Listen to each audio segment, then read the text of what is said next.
Cisco show, ladies and gentlemen. Don't touch that remote. We got a good show here. We're going to talk about things that are right up in the front burner. Number one, Diabetes Month. This is the whole month is diabetes awareness. And millions of people, 26 million, 76 million, diabetes 1, diabetes 2, and the second subject will be football. That's up in the front burner. The Eagles, we'll talk about that. And we have a guy here that, oh my God, he knows more about the Eagles. He was there before they were born. And then we're going to talk about show business in Norristown. We're going to talk about Norristown being a show town. We have 2 theaters within 2 blocks. So, ladies and gentlemen, the managing editor of the Norristown Times-Herald, in this corner, Gordon Glantz. Welcome to the Hank Cisco Show. Number one, you wrote an article. About the diabetes in the Times-Herald, right? Big article right here, okay? Here's his column. He comes out on a Sunday. Where are you? Over here. Okay, here it is right here. And he talks about him having diabetes with a lot of people have it. Your uncles, your aunts, your gummadis, your gumbadis. Everybody along the way has diabetes, but millions of people. Now, we want to talk about studies. I got all kinds of studies and literature, but we're talking to 2 guys that have diabetes, okay? And then I'm just going to show you what we have to do. I'll just show you what we do. I'm not going to test my blood here because I don't want nobody to faint. Now, number one, you wrote this article. Tell me how you first detected that you had diabetes. Well, my doctor was telling me for years that I was on the borderline. My blood test was kind of like right there. My blood sugar was touching, right? Yeah, over 100. So you wasn't listening? Nah. I'm like, whatever. Maybe I would go on a diet for a couple weeks and then kind of slip back into old habits. And it's tough with my job. Yeah, well, you're different hours and getting calls. Different hours, and you got to eat when you can, but that's an excuse, really, when you think about it. And I'll tell you, I don't know what happened between last year and this year from going from the borderline to where I ended up, but I was starting to have some really strange symptoms. I couldn't see from here to the end of the room. In other words, diabetes affects your eyes. Right? Yeah, and what I found out later was like blurry. When your blood sugar goes up over a course of time, it swells behind the eye, and it affects your vision.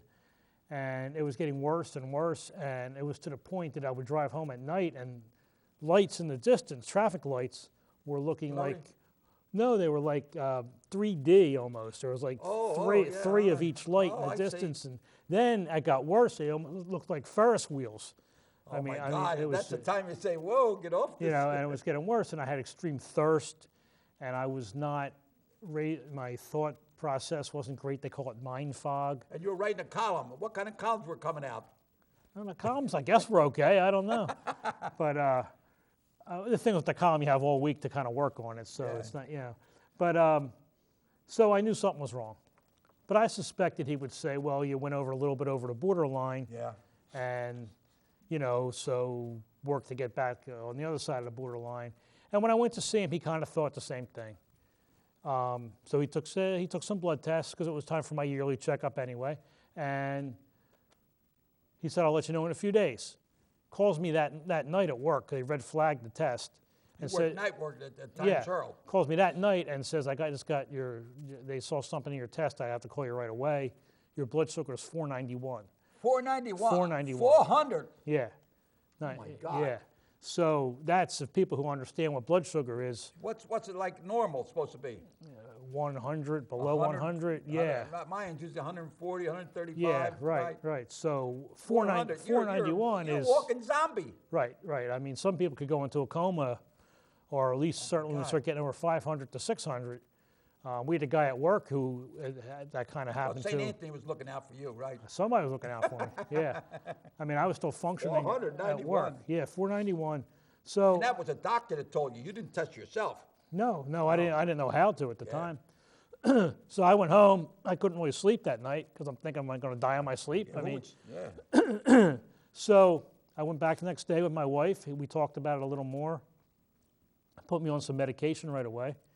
And since then, it's been coming down. I've been very serious about my diet and exercise. No more spaghetti. No. Got to cut down on that.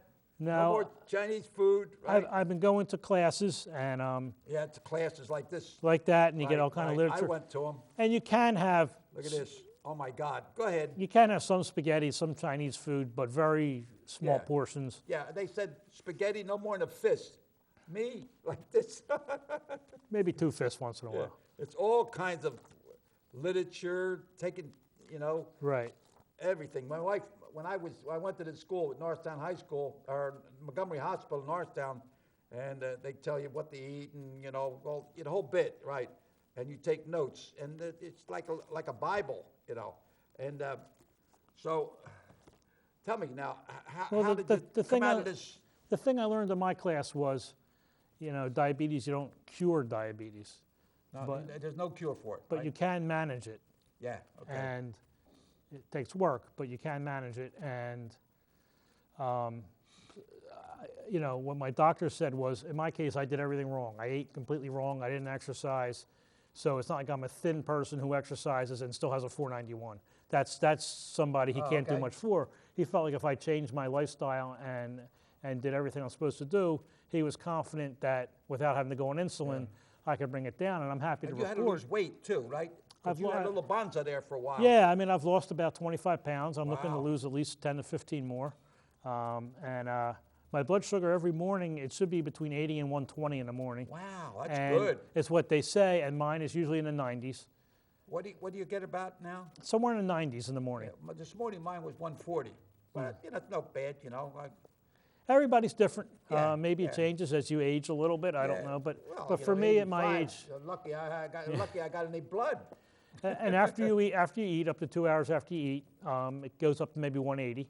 Oh, Is what okay. they want, is what they told me in the class. So I check it after I eat. It seems to take about more than 3. My body seems to process it up to like 3 hours. It kind of goes up until it starts going down. But everything seems to be going well. I had trouble with those. You kind of took care. I was losing the. Can we get a good shot on this? This is what we do. I'm not going to test my blood. I'm just going to show you what procedure we use. And this is the gun. Okay? This is my sticks, what they call them. Right? We put this over here. Okay? And I can do this so fast now. I was. Oh yeah. For the first week or two, And then this is the little meter. So we get this and we put it in here like this. And we boom, and then you'll see it comes up. That means it's okay, ready to roll. Then I get one of these things, one of these here, the little needle. Okay, I get the needle and I push it in here like this. You hear it click. That cocks it. I have it to number 4. In other words, the distance the needle will go. Then I just turn this and get rid of this like this. And I put this back on.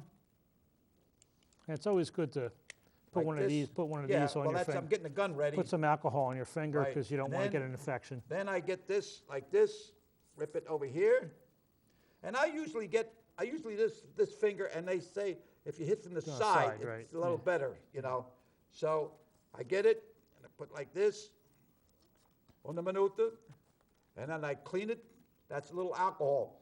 You don't drink it, So a little bit over here. Then you get the gun, and here's the little trigger here, okay? And you hit it, boom, okay? And then A little bit of blood where's comes my out. machine? And then I get it, and I'll see the two little dots there. I just hit with the blood. It's just a little dot, beep, and up comes. You'll see here, it's going around. It'll stop. And this morning it was 140. So that's the procedure, and that's what keeps me going. That, and then after I check that out, and I check my pacemaker, then I check my 2 hip replacements, and then I check with 2 cataracts. So you keep everything going. You keep the ball bouncing. But the important thing, and I mentioned in my column, Go ahead. there's a lot of people, they know how many people have diabetes because they've been diagnosed. A lot of people walking around who don't know they have it. That's right. Or a lot of people walking around who are on the borderline who don't realize they're on the borderline. Right. And, I had a scare and I did something about it. That's why there's Diabetes Awareness Month, because Right. people need to, if they suspect something, where there's smoke, there's fire. Right. And, I think it's really something that can shorten your life, and if you want to be It's around. nothing wrong with, when we say that millions of people have diabetes, 1 or 2. And millions of people have it and don't realize they Right. have it. So when in Yeah. doubt, check it out. What's wrong with that? Right. Right? Nothing. Hey, when in doubt, check it out. Yep. No doubt. How about that? But that is very important, the fact that a lot of people have it and are not aware of it.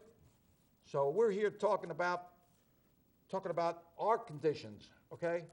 Every once in a while, I will, go to and have spaghetti, ravioli, some meatballs and all. It'll go up, but then I don't do it 2 or 3 days in a row. Right. So, in moderation. That's the key thing. It's portion control.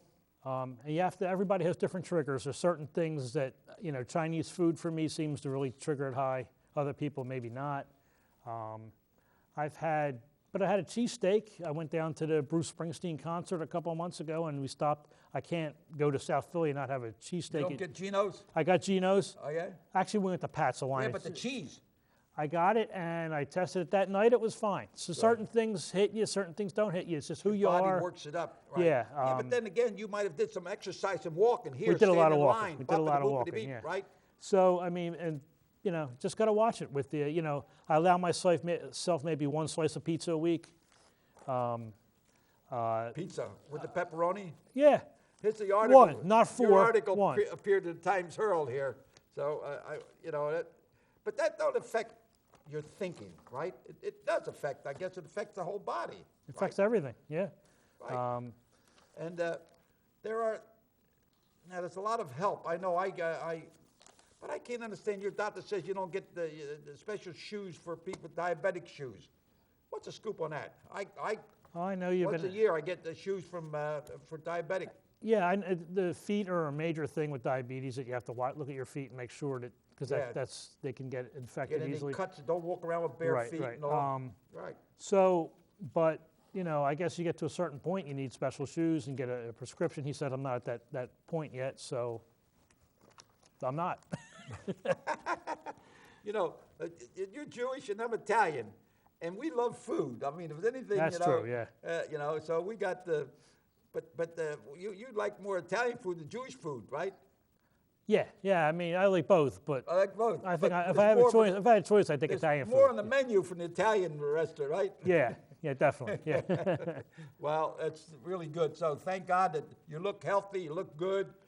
For a while there, there was concern. Yeah, And, Thanksgiving is. Thank God you got a little bambino. Tell me about a little bambino. What's she doing now? She's doing great. She's in kindergarten, and she's doing great. I had a first parent-teacher conference, and the teacher says she's just a dream. She's a wonderful little girl, and she has a lot of little friends already, and she wants to do play dates. And Sophia. So Right. she's doing terrific. I like that name. Yeah. All right.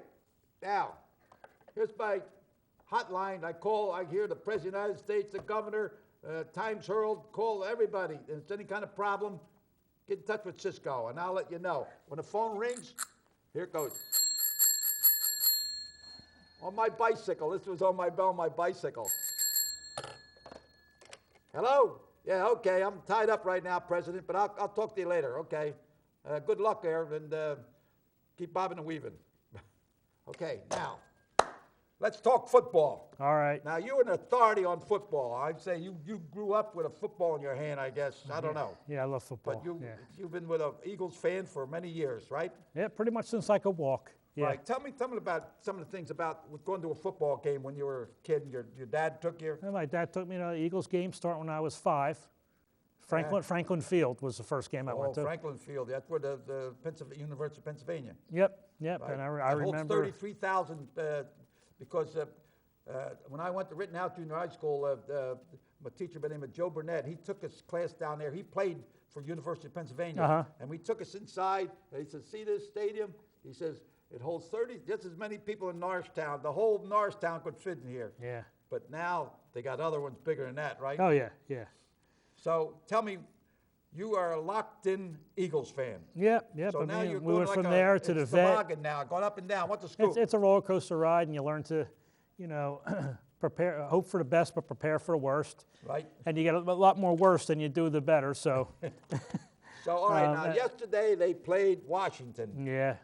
Played is in quote marks. And what happened? I don't know. My background is boxing, professional boxing, and I refereed boxing, and I know I refereed championship fights, and some Joe Frazier fight, Bugaloo Watts, Marlon Frazier. So, and I can tell when a fighter is not doing his best. Right. And when I was watching that football game, like I said, I'm not talking as an authority, but they were not playing to their potential. Right. Okay. Now, whether they feel the season's gone, I don't want to get hurt, I don't know. But you now are a managing editor of the Times Herald. You speak out, and when you speak out, sometimes you get criticized, but that's good because two people think alike. One's unnecessary, right? So, what I want to know, you are now the owner of the Eagles. What are you going to do? Well, first thing I do as owner is make myself GM. What? I make myself the general manager. Okay. So what's the different general manager? That's more important than well, you make the personnel moves. A lot of the owner just sits and has cocktails. The owner don't do nothing. Right. He just puts the money out. Right. Unless the guy with the Cowboys, he makes himself the general manager also. But Uh-oh, my thing fell off. I'll talk while you go ahead. While you put it back on. But you used a boxing analogy. It's interesting. Remember Roberto Duran in the fight? He said, "No, I don't want to fight. No mas. No mas. No mas." His heart. No more. No more. No more. His heart wasn't in it anymore. Yeah. He just didn't. He had no fight left, and that's kind of. They were saying no mas yesterday against the Redskins. And right. It's to the point. I just having to watch them 6 more weeks of this season is going to be painful. Yeah. But do you think it's the injuries that caused the problem? I mean, they didn't help, but the wheels just came off. There's Right. Even yesterday, there were some really bad teams that only had 1 win this year that played good games against good teams that lost in overtime and things like that. Yeah. The Eagles just... They were like a hug without a squeeze. The Eagles just playing another bad team just to barely show up. It was just... I've been through some rough times as an Eagles fan. This is rock bottom. This is terrible. Yeah. And I think if you analyze it, just keeping Andy Reid this long... Well... nobody should be a coach of a team this long. It just... He might be a good football coach. He might go elsewhere and be successful. His ideas will come up. But here, it's just ran its course, and it's probably ran its course. They're a 500 team over the last 4 or 5 years. They're not even a winning team, really. They haven't won a playoff game since 2000 and I'm going to guess 8, maybe. Yeah. And well, in other words, every once in a while, you want to change the cook. Right? Yeah. Get the cook out of the kitchen because he's sending out the same food. Yeah. Maybe he goes somewhere else and people like the food. One of the greatest coaches, I don't know, like I said, I'm not an authority in football, Notre Dame, Newt Rockne. One time they asked him. He's a little before my time, so I can't really. Well, no, but you're a newspaper man. You have to read about history. Yeah. It's like what the President Truman says. What's new? The history we haven't read. Now, I'm going to give you some history. He said, they asked him, Coach, you're a football coach. What do you look for when you look for a football player? You looking for a guy that's strong, can hit that line? Are you looking for a guy that can pass good? Are you looking for a guy, he says, I am looking for a guy that has a desire to play. If you don't have the desire to play, he's not going to be a good player. And that's what happened yesterday. They did not have the desire to play. Yeah. Now, maybe they were talking about maybe they're putting additions to their home, or they're moving over there, or their wife is complaining because he's coming on too late, or whatever, Yeah, they assembled a lot of guys. They did it last year with interesting names. I mean, talented guys from other places. But it doesn't mean it's all going to fit. Football is the ultimate team game.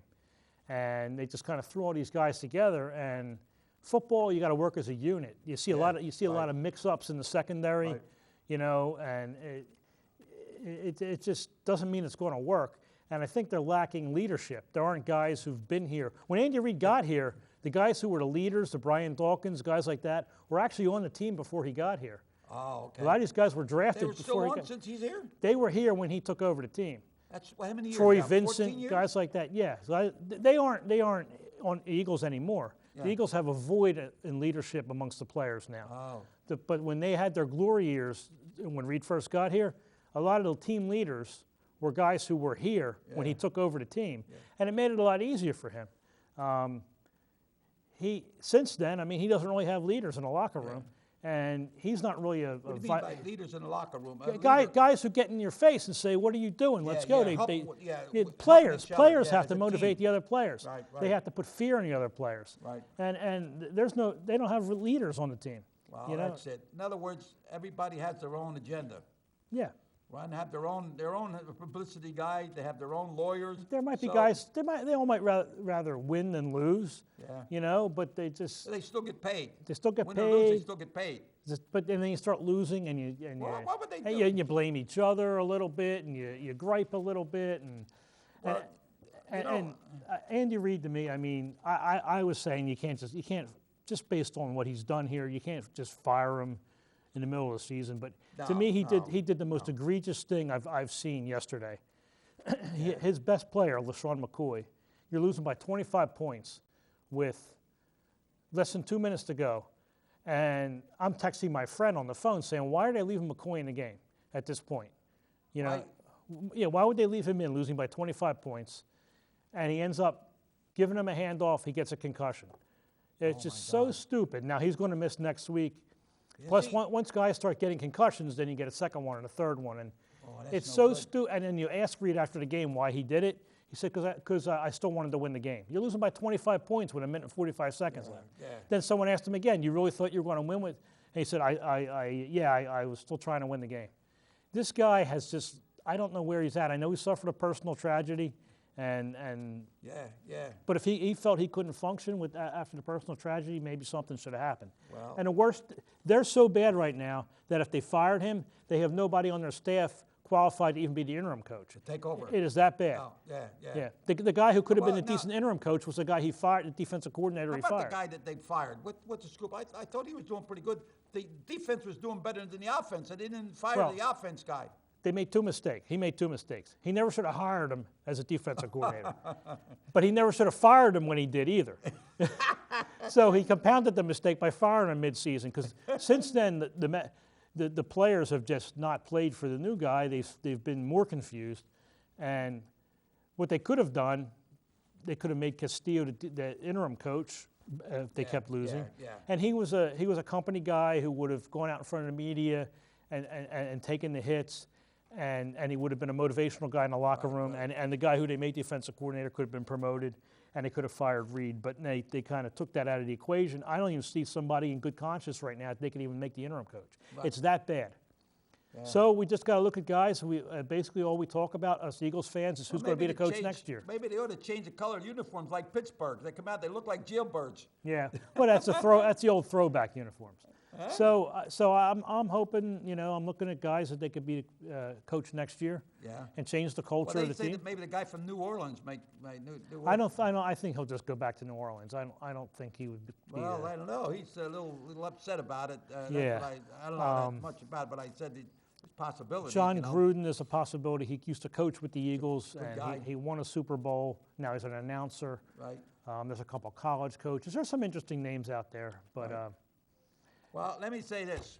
You're very versatile. I think that's a fancy word, versatile, right? versatile, yeah. Your show business, when you were up and coming, the talent ready to go into wasn't the Metropolitan Opera, but you were Yeah, no. a jazz man, right? Folk, But you had rock you folk, had a yeah. band? Singer, Now, songwriter stuff, yeah. Tell me now, you were managing editor of the Times Herald. You have a lot of influence to get people involved.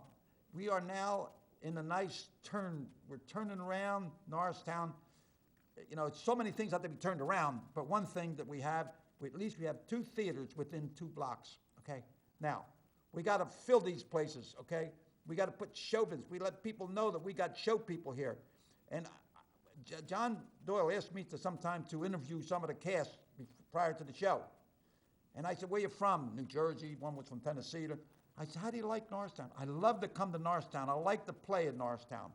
See, now we have so many people coming in Norristown. They come in by train, they come in by bus, they come in, you know, and we're not taking advantage of it. Now, as your showman, what can we do to make Norristown a rigged show town? Find a niche and stick to it. Don't be all over the map. The niche, if the niche is bands that are just about to break through, you know, maybe not like a band who's playing in their own garage, maybe not a band who's already made it because they're not going to play at a smaller venue, but a band that like maybe is just developing a following, maybe they just have their first independent album out on an independent label, and they have some songs on iTunes you could download afterwards that maybe has some regional interest, and have consistently these bands play here on a regular basis. That's your niche. And Norristown could be that community where, you know, hey, I'm going to go to Norristown and hear some new bands. Good, good. You know? And we're going to put some singers. Okay, our half hour is over, and my mic came off, so I hope this is working okay. But Gordon, it's been a pleasure, and you're very knowledgeable, and I like to have you on the show because I can talk about anything, and you can come up with the answers. Well, some of the answers I like, and some I don't. You know me. But it's been a pleasure, and we talked about diabetes. We talked about, don't forget, Diabetes Month. Be aware. When in doubt, check it out. If you think I have a little bit of problem, you don't see right, you're not feeling good, you feel weak, you feel tired, check it out, okay? And also the football, you'll hear what some of the things that he recommended. Maybe the coach will be watching this. He lives in Montgomery County. He does. And also show business. There's no business like show business. I know. La la la la. Come on here. Here we go. A la salud. Thank you, ladies and gentlemen. Thanks for allowing us to come into your home. And I hope you got something out of this, and we're here to help you. So, all right. Everything okay? Okay, President, take it easy over there. All right, here we go. Thank you. Al salud. And God bless each and every one of you. Thank you. How's that, Rock? Good.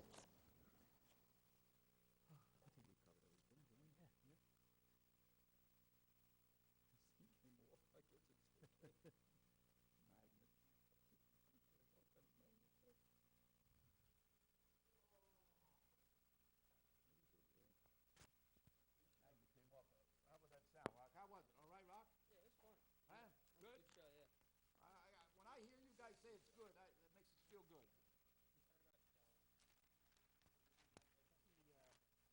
You can hang on to that. Oh yeah, I would. Keep it right with my.